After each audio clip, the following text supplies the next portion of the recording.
Itukuzwe damu ya Kristo. Karibu mpendwa mtazamaji wa Mwangaza Digital, nawe mpendwa msikilizaji wa Radio Mwangaza FM. Tuweze kusikiliza na kutafakari ujumbe wa Mtakatifu Gaspari siku ya leo tarehe 16 Juni. Tuikumbatie kwa upendo misalaba ambayo ni muhimu sana katika maisha yetu ya sasa. Tuikumbatie kwa upendo misalaba ambayo ni muhimu sana katika maisha yetu ya sasa. Karibuni taifa la Mungu, tuungane kwa moyo mmoja katika kutafakari ujumbe wa Mtakatifu Gaspari ambaye alikuwa mfano wa imani thabiti na upendo wa dhati kwa Mwenyezi Mungu. Katika ulimwengu wa leo unaokimbilia raha, mafanikio ya haraka na maisha yasiyo na changamoto, maneno haya ya Mtakatifu Gaspari del Bufalo yanatufungua macho ya rohoni na kutualika kutazama msalaba kwa jicho la imani. Maisha ya Kikristo hayawezi kujengwa juu ya msingi wa faraja ya kimwili tu. Huu ni mwaliko wa kuingia katika undani wa fumbo la mateso ya Kristo, ambapo tunajifunza kuwa mateso si laana bali njia ya neema, utakaso na muungano wa karibu zaidi na Mwenyezi Mungu. Yesu mwenyewe aliye mwalimu wetu wa milele alituonyesha njia hii aliposema, mtu yeyote anayetaka kunifuata ajikane mwenyewe na ajitwishe msalaba wake na anifuate. Rejea Injili ya Luka sura ya 9 aya 23. Maneno haya hayakuwa ya kufurahisha katika masikio ya wanadamu, lakini yalikuwa ya kweli, ya kudumu na ya uzima. Katika maisha yetu ya sasa, misalaba inajizirisha kwa namna nyingi.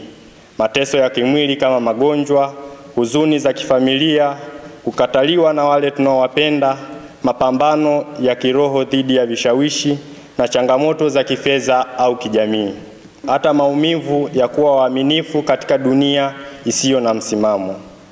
Katika kila hali hiyo, tunaalikwa kuwa wavumilivu, na si tu kuwa wavumilivu, bali kuiangalia misalaba yetu kwa mtazamo wa upendo na kuikumbatia kama alama ya kushiriki kikamilifu maisha ya Kristo.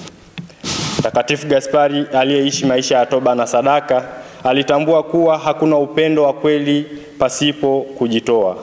Kwa hiyo, hakuuona msalaba kama mzigo wa mateso tu, bali daraja la neema.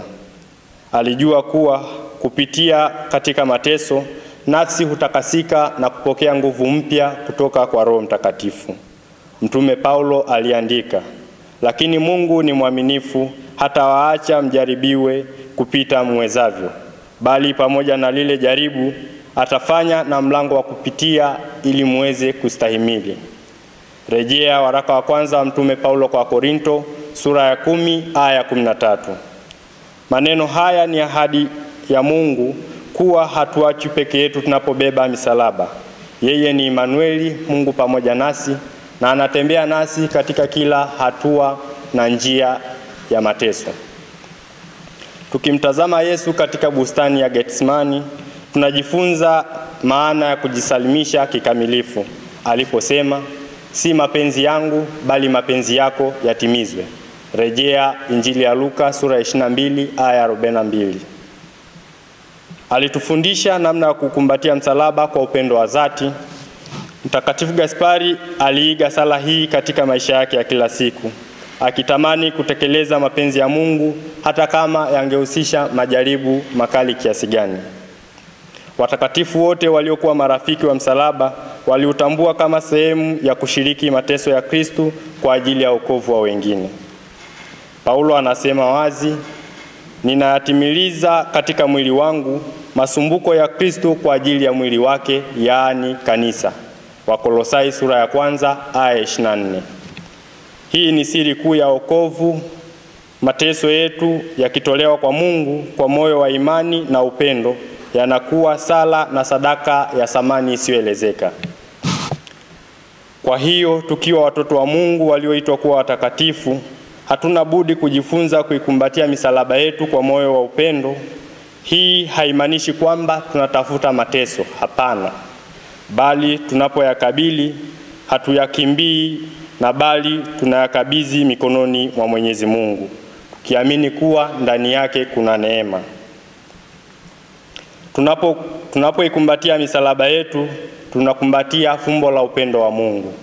Wapendwa katika Kristo, hakuna msalaba usio na maana mbele za Mwenyezi Mungu.